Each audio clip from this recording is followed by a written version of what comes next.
절대 사면 안 됩니다. 이거는 무조건 맞아요. 여전히 눈여겨볼 만한 투자처라든가 아파트보다는 전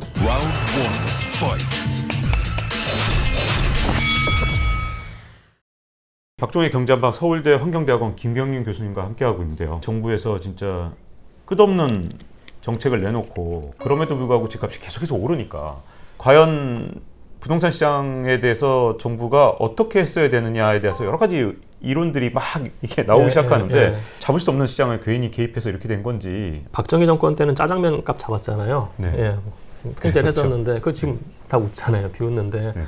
그럼 단일 재화로서 짜장면에 한 몇만 배가 되는 부동산 가격을 잡는다는 게 과연 자본주의적 시각에서 적정한가에 대한 질문이에요. 저는요. 저는 네. 우선 자본주의적이지도 않고요. 두 번째, 그러면 자본주의적 않다고 그럼 정부가 손 놓고 가만히 있어요. 그건 아니거든요. 왜냐하면 지금 계속 양극화되고 있기 때문에 중산층도 지금 베이스가 또 줄어들고 있잖아요. 그럼 중산층과 서민을 위한 주거복지 정책으로 가야 되는 게 맞고요. 그러니까 이 비전에서 가야 되는 게 맞는 겁니다. 예를 들어서 강남 집값을 잡는다는 얘기가 국가의 목표가 된다고 하면 어떤 일이 발생되냐면은 서울의 요지에 토지가 있다고 치자고요. 그럼 강남 그 요지에 있는 집들은 강남 집값을 잡기 위해서 강남급 럭셔리 하우스를 져야 되는 게 맞는 거예요. 그죠? 그렇게 되는 거잖아요. 네. 그게 이 가격이 떨어지는 거니까요. 네. 근데 그게 아니고 중산층과 서민을 위한 주거 복지 차원에서 들어간다고 하면은 강남 집값은 냅두면 돼요. 세금을 때리면 되는 거니까. 네. 더 올라가면 세금도 올라가는 거고요. 그렇다고 세율을 막 3%, 4% 올리는 건 전 아니에요. 네. 한 0.5%, 1% 사이인 건 맞는 거고요. 그 요새에 있는 땅은 중산층하고 서민들이 살 수 있는 주택을 공급하는 거예요, 사실은요. 그러니까 이게 정책이 무엇이냐에 따라서 우리가 할 전략이 바뀌는 거거든요. 그러니까 제발 집값 잡는다는 얘기는 좀 그만했으면 좋겠어요, 저는 정말로. 그렇게 하는 나라도 없고요. 굉장히 반자본주의적인 거고. 그러면 시장에 개입하지 말자는 건 아니에요. 시장은 개입하되 타겟 자체를 명확하게 하고 그 사람들을 위한 전략을 가야 되는 것이고요. 중산층과 서민을 위한 주거 복지라는 건 그겁니다. 어느 지역에 대해서 그 지역의 환경도 조성해야 될 뿐만 아니고 이 사람들이 들어가서 장기간 안정적으로 살 수 있는 환경을 마련해 주거든요. 괜찮은 퀄리티의 주택을.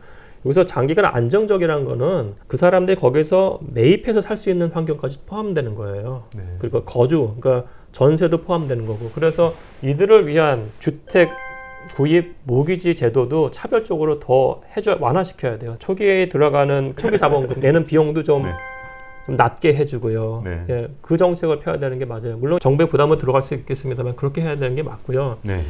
동시에 이제 임대료 같은 경우에도 임대차 3법 개인적으로는 찬성합니다만 이게 시기가 잘못됐다는 것이고 이게 완전 게임 체인저가 됐어요. 지금 벌써 전세가 줄어들면서 반전세가 되고 아마 월세가 가속될 거예요. 제가 봤을 땐 너무나 당연해요. 그렇게 한다고 하면은 실질적으로 이 사람들이 살 수 있는 월세를 지원하는 바우처 프로그램이 실효화돼야 됩니다. 10만 원, 20만 원 정액으로 주는 거거든요. 그게 아니고 그 지역에 있는 중위값 임대 수준을 계산을 하고 그다음에 자기 소득의 30%나 40% 자기가 내고 그 갭을 주거든요. 갭을. 이것도 물론 대단한 정부 재정 부담이 될 거예요. 그래도 이 정책 방향으로 바꿔야 돼요. 제가 봤을 때는. 말씀하신 대로 임대차 3법이 그 자체는 굉장히 선진국도 다 하고 있는 정책이었잖아요. 하고 있는 그 시기가 안 좋았다는 건 어떤 측면에서 그런 건가요? 임대차 3법 때문에 4년 동안 못 올리잖아요. 스타팅 포인트가 중요해요. 무조건 쫓아내고 가격 올리고 시작을 할 겁니다. 그러니까 이 정책을 만약에 서울에 한다고 했을 때 헬리오시티 나올 때 했었으면 돼요. 왜냐하면 임대 물량 이건 무조건 임대와 물량과의 싸움이에요. 임대 물량 폭탄이 있을 때 이 정책에 들어가야 되는 겁니다. 그러면은 올리고 싶어도 헬리오시티 잔뜩 나와서 나 못 올리겠는데 그럼 그걸로 끝인 거예요, 사실은요. 우리나라가 사실 세입자 보호하는 정책이 되게 낮아요. 창피할 정도로. 그래서 저는 이건 맞는데 이런 정책은 사실은 물량이 어느 정도 나올 수 있는 거를 봐서 해야 되는 거지 아무 때나 하는 정책이 아니에요. 그러니까 정책 시뮬레이션 못한 거예요, 국토부에서.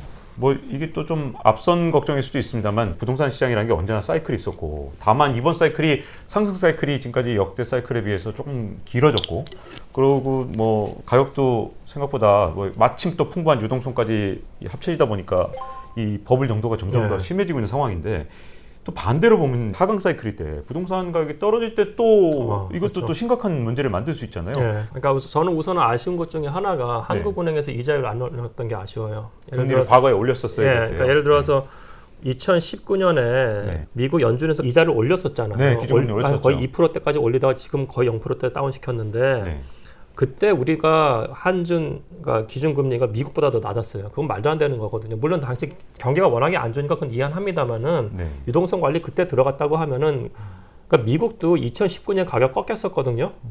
이자율로 그 전까지 많이 올랐다가 우리도 그때 아마 가격이 좀 그 안정됐을 가능성이 높아요. 물론 한은에서 이제 기준금리를 조절하는 게 부동산 때문뿐만 아니라 다양한 걸 봐야 됩니다만은 저는 그게 좀 아쉽고요. 그 지금 말씀하시는 것처럼 지금 이제 문제가 언제 기준금리를 올리느냐인데 뭐 벌써 연준은 올해 안 올린다고 얘기를 했고 한은도 안 올릴 것 같고요. 그럼 내년인데 그러니까 저는 지금 6월달 재산세 나오는 거 하고 내년에 이제 어떻게 되느냐를 좀 봐야 될 것 같고요. 다만 올해도 계속 가격이 이렇게 급등을 할까는 좀 사실은 약간 좀 여전히 좀 미지수예요. 왜냐면은 이게 수익률이 너무 안 나오기 때문에 이 상황에서 잡는 게 맞나? 물론 일부 아웃라이어들이 거래가 돼서 신고가를 올릴 수는 있겠습니다만은 지금 가격 상승폭이 꺾인 건 그러니까 상승이 월별 상승이 이제 좀 줄어든 건 맞아요. 또 궁금한 것 중에 하나가 코로나19가 부동산 시장을 또 엄청나게 바꿔놓지 않았을까 하는 생각이 좀 들거든요. 최근에 보면 집 주변에 이제 상가 지역이라서 좀 보면 공실이 정말 많더라고요. 이런 변화들이 이제 앞으로 미래에 어떻게 변할지도 좀 궁금해집니다. 그러니까 우선 부동산의 유형이 크게 네 가지거든요. 그러니까 우리가 사는 주택이 있고 그다음에 오피스 건물 그리고 이제 쇼핑이죠. 상가 포함해서 이제 쇼핑몰들이 있는 거고 그다음에 이제 물류창고인데 지금 말씀드린 거는 이제 오프라인 기반의 상가들이잖아요. 근데 오프라인 기반의 상가들이 망한 거는 2010년대 중반부터 망하기 시작했어요, 사실은요. 그러니까 그러니까 뉴욕 맨하튼 다운타운 가보신 분도 아마 느끼셨을 텐데 2016년 제가 그때 뉴욕 갔었어도 타임스퀘어 주변에 빈 상가 많았어요. 이게 한국만의 현상이 아니군요. 이게 전 세계적인 현상입니다. 그러니까 이건 코로나가 더 가속화시켰을 뿐이지 오프라인 리테일이 붕괴한다는 거는 전 세계적으로 부동산 하는 사람들이 다 인지하고 있던 것이었고 이것의 드라이빙 팩터는 뭐였냐면은 그 아마존이라든지 쿠팡과 같은 모바일 플랫폼의 엄청난 성장이에요. 그러니까 사람들의 그 기호 자체가 쇼핑하는 패턴 자체가 온라인 모바일로 갔기 때문에 오프라인 기반은 거의 망가지기 시작을 했어요. 그런데도 여전히 이제 사람들한테 은퇴 뒤에 꿈을 물어보면 건물주 이렇게 말씀하시는 또 상가 투자를 통해서 노후를 보장받고 싶어 하시는 분들이 많잖아요. 그러면 상가 투자 시대가 끝났다, 좀 변해갈 것이다. 어느 정도로 보고 계신지. 건물하고 아파트 단지에 있는 상가 분양은 완전 조심하셔야 되는 거고요. 그 건물에 분양된 상가는 절대 사면 안 됩니다. 이거는 무조건 망해요. 이제 그 상황 그 시대가 아니에요. 이거 알기 때문에 우리나라 디벨로퍼들도 옛날에 보통 상가 비중하고 그러니까 아파트 지을 때요. 3대 7이었어요. 근데 이거 지금 어떻게든지 이 상가 비중 줄이려고 해요. 지금 1대 9예요, 사실은요. 그 얘기는 뭐냐면 이게 장사 안 된다는 얘기예요. 들어올 때도 없고. 프리미엄 아울렛이라고 그 이천하고 파주에 있잖아요. 그 프리미엄 아울렛을 운영하는 데가 사실 사이먼 프로퍼티 그룹이라는 데 SPG. 미국에 있는 쇼핑몰 개발 회사고 우리나라에서는 여기랑 신세계랑 같이 하는 건데 이거 이 사이먼 프로퍼티 그룹은 전 세계적인 쇼핑몰을 몇백 개를 갖고 있는 회사입니다. 근데 코로나 전에 이미 이 사이먼 프로퍼티 그룹이 되게 안 좋아지면서 자기네가 갖고 있는 쇼핑몰 부지를 아마존이랑 협상을 했어요. 우리 부지 어떻게 좀 물류창고로요? 물류창고요. 이러한 거대한 전 세계적인 대기업 부동산 재벌이 혁신을 하고 있는데 개인이 운영하는 상가에서 뭘 하겠다? 굉장히 조심해야 되는 겁니다. 그렇다고 오프라인 기반 리테일이 다 망하느냐? 그건 아니에요, 사실은. 개인이 할 수 있는 수준을 넘어섰어요, 지금은요. 자, 그렇다면 이 굉장히 큰 변화가 지금 부동산 시장에도 몰아치는 거 아닙니까? 심지어 자율주행차 나오면 이제 앞으로 주차장이 필요하겠냐 이거 타고 불러서 다니면 주차장 부지도 크게 줄 거다 뭐 이런 식의 여러 가지 얘기들이 정말 많은데 이런 큰 흐름의 변화 속에서 여전히 눈여겨볼 만한 투자처라든가 아니면 뭐 그래도 노후 보장을 부동산에서 받고 싶어 하시는 분들이 관심 가져야 될 분야가 있다면 어떤 분야일까요? 주택은 제가 봤을 때 좀 버블이 좀 껴서 약간 좀 애매하고요. 오피스 건물은 투자는 개인들이 못하는 상황이죠. 상가 같은 것들은 그래서 정말 가급적 피하시고요. 그다음에 물류창고인데 물류창고는 앞으로 계속 성장할 겁니다. 이미 쿠팡이 뉴욕 증시에 상장하면서 뭐 같이 뭐 50조 얘기를 하잖아요, 사실은. 그래서 물류창고와 관련된 비즈니스도 굉장히 흥해요.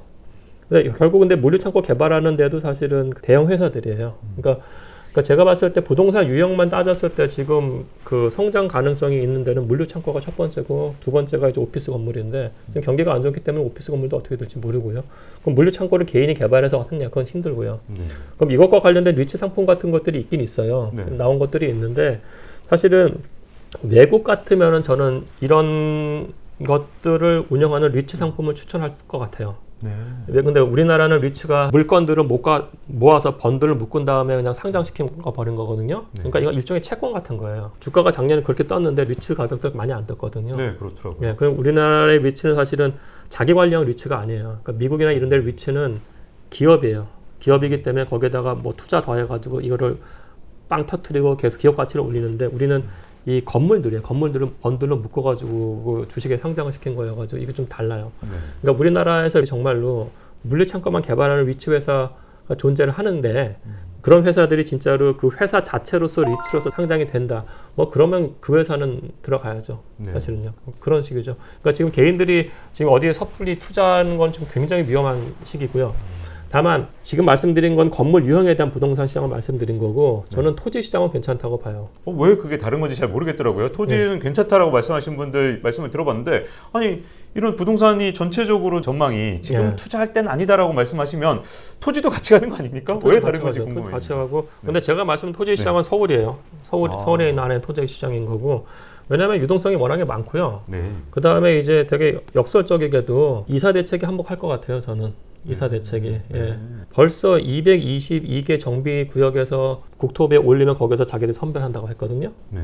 강북에 있는 222개 구예요. 거기 있는 사람들이 안 하겠냐고. 뉴타운 때도 다 한다고 했잖아요. 너도 나도 하겠다고 네. 하겠죠. 그 정도면. 이거는 아마 토지 시장을 자극할 거기 때문에 네. 뭐 제가 뭐 교수로서 이건 추천드리지 못합니다. 말씀하신 거에 답으로서는 아파트보다는 저는 토지 시장이라고 보고요. 막말로 강남에 있는 아파트 건물이 평당 1억이잖아요. 네. 성수동에 있는 대지가 1억인 데가 많아요. 성수동 네. 그렇게 핫플레이스인데 더 네. 싸게도 잡아요, 사실은요. 네. 그럼 어디를 들어가야 되냐고요. 물론 여기는 규모가 커요. 이것보다 더 많은 파이낸싱이 필요한데 네. 또 파이낸싱 측면에서 말씀드리면은 아파트는 대출이 안 나오는데 네. 상가 건물은 대출이 나와요. 레버리지 타운에서 달라요. 그래서 네. 투자 입장에서는 많은 걸 고려하셔야 돼요, 지금. 예. 네.